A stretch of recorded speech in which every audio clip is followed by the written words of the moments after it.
Hello friend, फिर से स्वागत है आपका एक नई वीडियो में। आज की वीडियो में हम बात करने वाले हैं इन्वर्टर एसी और नॉर्मल एसी में क्या डिफरेंस होता है, इन्वर्टर एसी कैसे काम करता है और नॉर्मल एसी कैसे काम करता है, क्या इन्वर्टर एसी पावर सेविंग करता है या नॉर्मल एसी पावर सेविंग करता है। तो फ्रेंड, आज हम इसी टॉपिक पर इस वीडियो में बात करने वाले हैं। तो फ्रेंड, अगर आप हमारे चैनल पर नए हैं तो कृपया चैनल को लाइक और सब्सक्राइब जरूर कर लें, ताकि होम अप्लायंसेस से रिलेटेड वीडियो की पूरी जानकारी आप लोगों को हमारे यूट्यूब चैनल पे आसानी से मिल सके। जो इन्वर्टर एसी और जो नॉर्मल एसी होता है वो लुक और बॉडी में दोनों सेम होते हैं।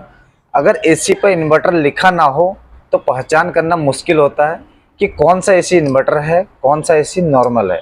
फर्क होता है केवल कार्य क्षमता का और उनकी टेक्नोलॉजी का। उसके अलावा बात करते हैं कि जो इन्वर्टर एसी होता है और जो नॉर्मल एसी होता है उसके बीच में क्या डिफरेंस होता है। तो फ्रेंड, जो इन्वर्टर एसी और जो नॉर्मल एसी होता है उसके बीच में जो सबसे बड़ा डिफरेंस होता है वो होता है पावर सेविंग का। अगर आप इन्वर्टर एसी और नॉर्मल एसी यानी कि आप रूम में 8 घंटे कंटिन्यू चला रहे हैं तो आपको साफ साफ नज़र आ जाएगा कि इन्वर्टर एसी जो होता है जो नॉर्मल एसी के मुकाबले थोड़ा बहुत जो है एनर्जी कम कंज्यूम करना चालू कर देता है। जबकि जो नॉर्मल एसी होता है जिसे नॉन इन्वर्टर एसी बोला जाता है वह इन्वर्टर एसी के मुकाबले थोड़ा बहुत बिजली जो है ज़्यादा कंज्यूम करता है। उसके अलावा जो डिफरेंस होता है इन्वर्टर एसी और नॉर्मल एसी में, जो इन्वर्टर एसी और जो नॉर्मल एसी में जो सबसे बड़ा जो दूसरा डिफरेंस होता है वो होता है वारंटी का। जो इन्वर्टर एसी होता है उसके अंदर जो है आपको 1 साल की कंप्लीट वारंटी मिल जाती है और 10 साल आपको जो है कंप्रेसर की वारंटी मिल जाती है। जबकि कुछ कुछ कंपनियां आपको 5 साल कम्प्रीहेंसिव यानी कि कंपोनेंट पार्ट की भी वारंटी देती हैं, जैसे condenser coil, PCB, evaporator coil, fan motor. और उसके अलावा गैस जो होती है एसी के अंदर जो होता है मेन पार्ट होता है, जैसे कि हर साल एसी के अंदर जो होती है गैस निकल जाती है। तो कुछ कुछ कंपनियां जो होती हैं आपको 5 साल कम्प्रीहेंसिव वारंटी देती है, जैसे कि अगर कोई भी प्रॉब्लम अगर 5 साल के अंदर अगर आती है तो कंपनी फ्री ऑफ कॉस्ट यानी कि ठीक करके देती है। बस कंडीशन ये होती है कि उसमें आपको कंपनी से जो है हर साल सर्विस वगैरह लेनी होती है। उसके अलावा जो नॉर्मल जो एसी होता है उसके अंदर जो होती है आपको केवल 1 साल की कंप्लीट वारंटी मिल जाती है और 5 साल आपको कंप्रेसर की वारंटी मिल जाती है। उसके अलावा अगर हम बात करें इन्वर्टर एसी और नॉर्मल एसी में वर्किंग कंडीशन की, कि इन्वर्टर एसी कैसे काम करता है और नॉर्मल एसी कैसे काम करता है। एग्जांपल, जैसे कि यहाँ पर जो है एक इन्वर्टर एसी और नॉर्मल एसी का कंप्रेसर लगा हुआ है। जैसे ही आपने अपने रूम में एसी चालू किया, रूम में एसी चालू होने के बाद एसी का जो कंप्रेसर होता है वो अपने 100% लोड पर वर्किंग करता है। जैसे कि आप यहाँ देख सकते हैं कि वो 100% लोड पर यहाँ पर वो वर्किंग करता है, जितनी उसकी कूलिंग कैपेसिटी होती है। एग्जाम्पल, जैसे आपने रूम का टेम्परेचर 24 डिग्री सेट कर रखा है, जैसे कि आप यहाँ पर रूम का टेम्परेचर जो है 24 डिग्री अपना भी यहाँ पर सेट करते हैं। रूम का टेम्परेचर अचीव होने के बाद कंप्रेसर अपनी मोटर की स्पीड को कम कर देता है। जैसे कि आप यहाँ देख सकते हैं कि जो मोटर की स्पीड है उसकी कभी कम हो रही है, कभी ज़्यादा हो रही है।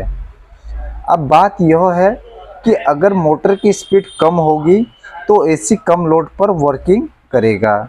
यही कारण होता है जो इन्वर्टर एसी पावर सेविंग करना चालू कर देता है।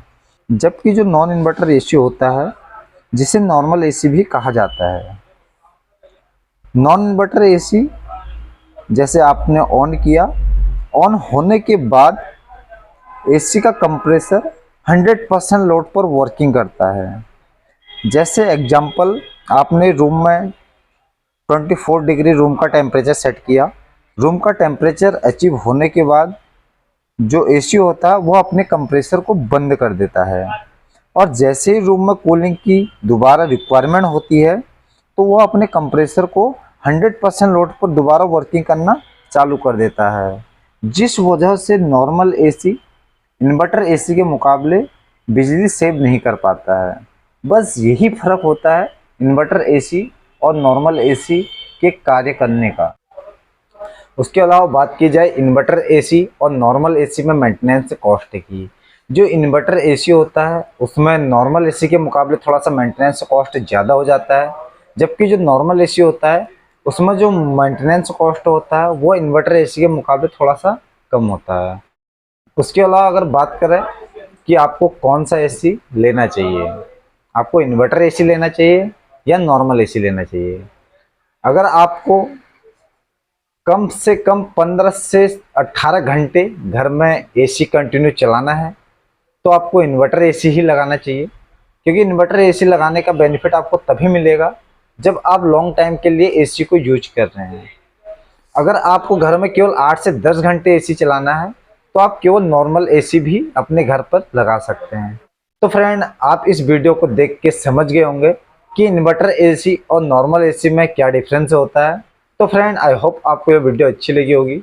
अगर आपको अच्छी लगी है तो कृपया चैनल को लाइक और सब्सक्राइब जरूर करें, ताकि होम अप्लायंसेस से रिलेटेड वीडियो की पूरी जानकारी आप लोगों को हमारे यूट्यूब चैनल पर आसानी से मिल सके।